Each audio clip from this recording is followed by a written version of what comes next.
La injusticia contra los deudores. Una plegaria a los jueces civiles de Colombia. Qué extraña es nuestra manera de ejecutar a las personas cuando no pueden pagar sus obligaciones dinerarias. En los procesos civiles de cobranzas, los derechos de los acreedores pasan por encima de todos los derechos fundamentales constitucionales de los deudores en dificultades. En un país como Colombia, azotado por una pandemia mundial que confinó a la gran mayoría de la población durante casi 9 meses del año 2020, y donde el estallido social, cuya mecha fue el paro de abril de 2021, donde se destruyeron más de 4 millones de empleos, y donde el artículo 13 de la Constitución, que establece como deber fundamental del Estado la especial protección de las personas que por su condición económica se encuentren en circunstancias de debilidad manifiesta, ha quedado este artículo de la Constitución como letra muerta, un mero enunciado teórico sobre el cual los docentes de las facultades de Derecho derraman toneladas de tinta y saliva, fatigando a sus alumnos desde los vetustos atriles o las modernas pantallas.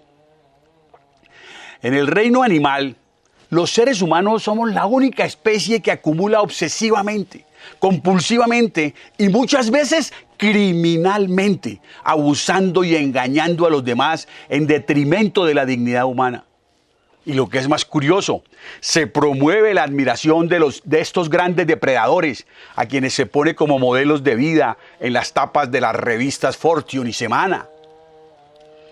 Es por eso que de todas las preguntas que nos plantea la condición humana, tal vez ninguna debería desvelarnos tanto como la de los caminos de la justicia. ¿Qué clase de cooperativa es aquella que cuando un antiguo y cumplido asociado entra en mora, no envía a su hogar a una trabajadora social a indagar el porqué de su morosidad? Y en vez de ello, el gerente, cual excelso banquero capitalista, se inyecta anestesia en las neuronas de la moral y la solidaridad y pasa el pagaré al abogado externo, quien suele hacerle espléndidos regalos, para que fríamente ejecute al hasta ayer cumplido asociado. ¿Qué clase de banco es aquel que da igual trato al deudor que durante 10 o más años pagó cumplidamente sus créditos frente a aquel al que tomó el crédito y a los pocos meses deja de pagarlo? ¿Es ético que al deudor en dificultades se le trasladen los gastos de cobranza sacándole sangre al anémico? Más allá del eslogan muy publicitado, me pregunto, ¿realmente tiene alma un banco que ejecuta por igual a los deudores mayores de 80 y más años que entran en mora cuando tienen que sobreendeudarse para pagar los tratamientos médicos que la perversa EPS les niega? Nadie ha olvidado la vieja sentencia de Publio Teresio Africano: humano soy y nada que sea humano me es ajeno. Este filósofo advirtió temprano, como Cristo, que todos somos susceptibles de error, que con un poco de humanidad podemos ser solidarios con el asociado o cliente en dificultades, y que solo el que esté libre de una crisis económica puede arrojar la piedra de la condenación sobre otros. A veces solo cumplimos la ley porque la vida nos enseñó a hacerlo. Pero nuestra cultura ya no cree en los dioses que dictan el destino desde la cuna.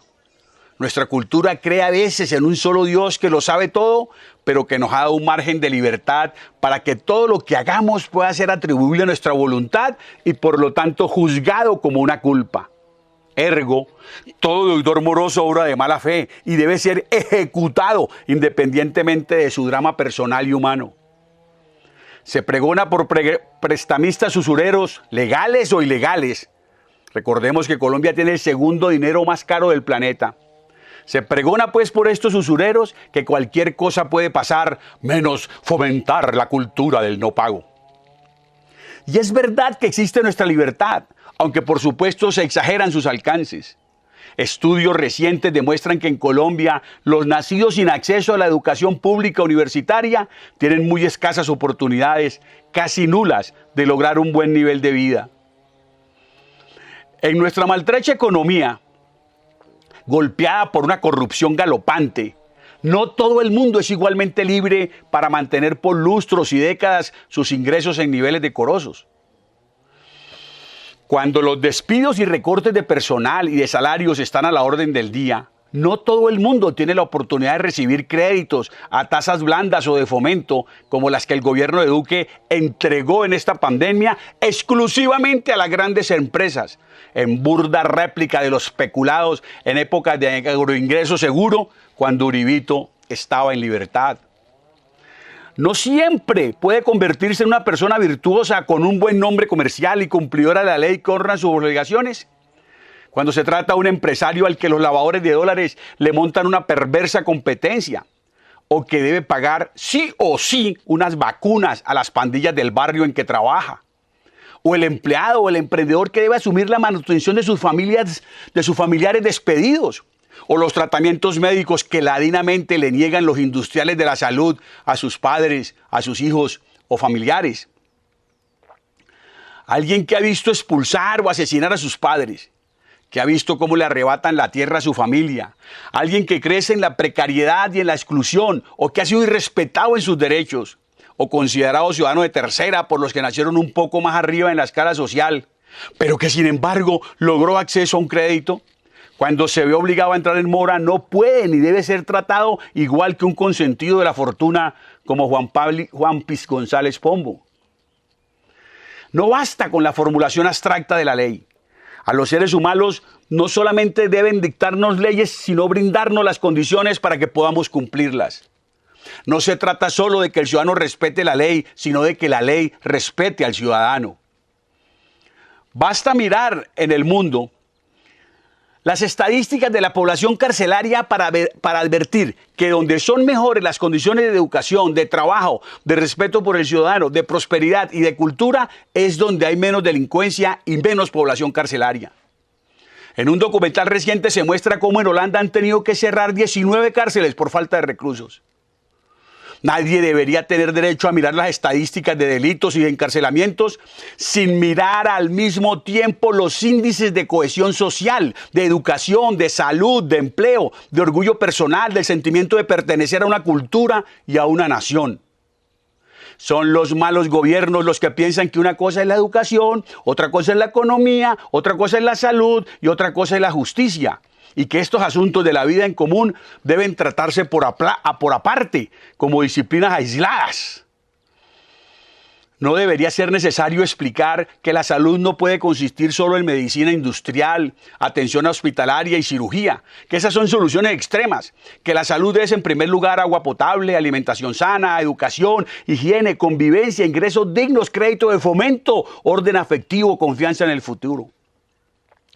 No debería ser necesario explicar que la educación no es solamente brindar información y transmitir conocimientos, que la educación requiere sobre todo respeto y buen ejemplo, descubrimiento de las vocaciones, estímulo a los talentos, acompañamiento, lectura, una relación cercana entre el sistema escolar y la sociedad.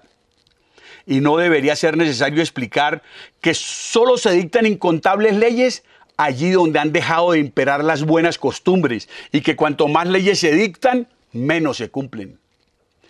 Porque lo importante no es tanto la letra de la ley, sino la intensidad con que resuena en los corazones humanos.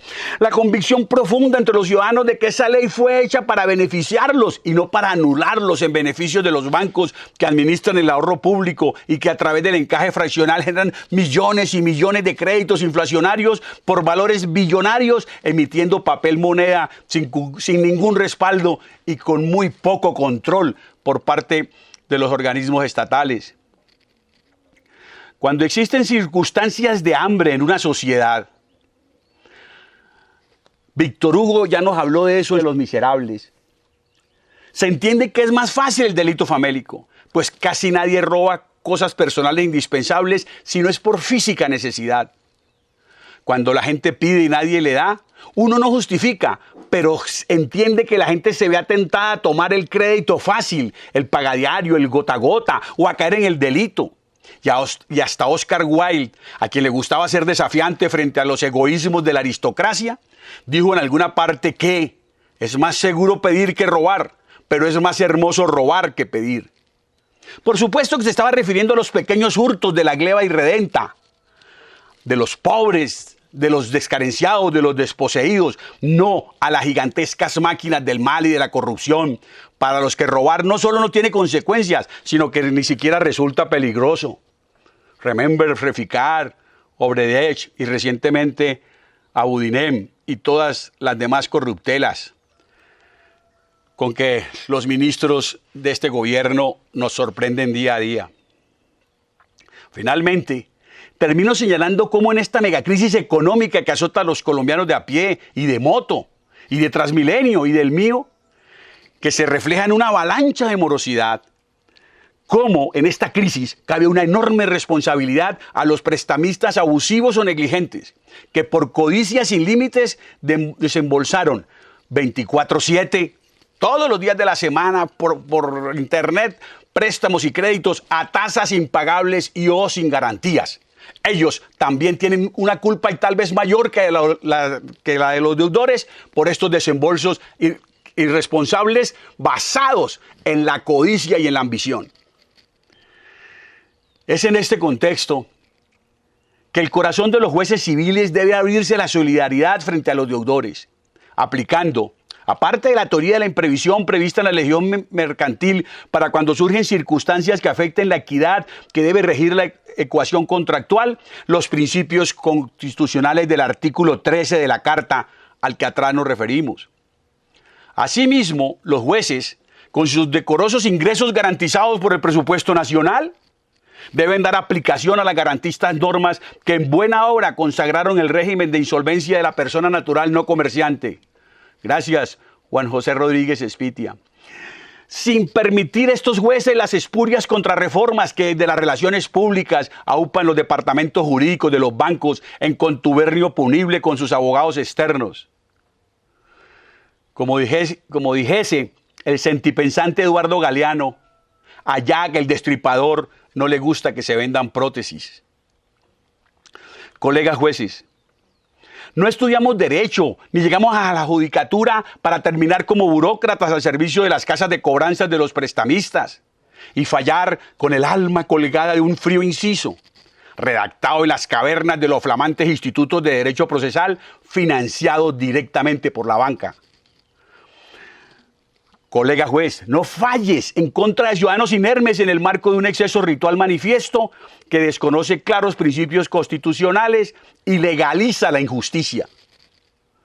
El derecho de los prestamistas a recuperar los excedentes de dinero que colocan, que prestan, no puede estar por encima del derecho a una vida digna de los deudores agobiados por la insolvencia, especialmente en estos momentos de contracción económica, de pandemia, de estallido social. Y termino con una pregunta. ¿Qué tipo de sociedad tenemos cuando un alto porcentaje de compatriotas se suicida por la presión de las agencias de cobranzas y el 45% de las enfermedades mentales se originan en la imposibilidad de pagar las deudas?